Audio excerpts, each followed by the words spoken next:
Hi everyone, Jo here from Conscious Eating. Today I want to show you one of my favorite recipes. I am a huge fan of masala peanuts and a lot of other spicy Indian snacks, and even though I've been on a healthy lifestyle for the last 10 years or so, this is one habit that I haven't been able to get rid of. I don't eat a huge quantity, but whenever I have Indian chai, I do enjoy an Indian snack with it. Something like this. This stuff is all trans fat, so the oils that I use, they use toxic oils to fry this stuff. I probably use non-organic GMO peanuts.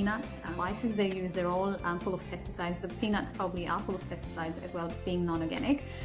There's heaps of chemicals, and this has got a long shelf life, so imagine the number of preservatives that go into it. Finally, I found a recipe that is actually better than packet masala peanuts. So today I want to share this recipe with you. If you've been watching my videos, you would know that I am not one of those people who likes to give up my favorite foods, nor do I recommend my clients do that. If you have favorite foods, all you need to do is to make a healthier version. So today I'm going to show you how to make a healthier version of masala peanut. We're going to use all organic and healthy ingredients.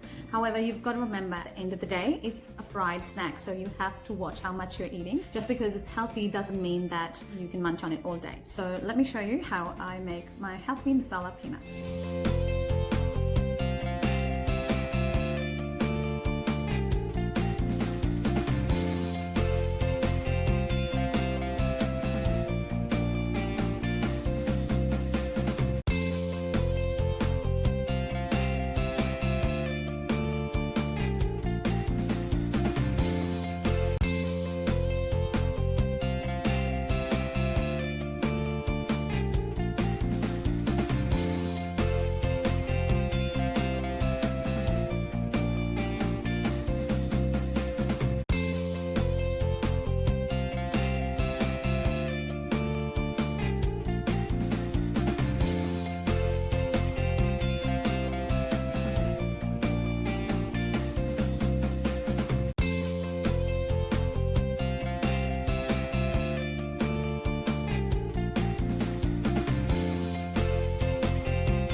hope you enjoyed this recipe. Please do let me know if you try it out, if you have any feedback, if you have anything to share, if you have tried something like this before and you have any suggestions, please do add in the comments. If you'd like to contact me directly, message me, you can email me, or just comment below and I'll be able to get in touch with you. Thanks for watching, and I'll see you in my next video.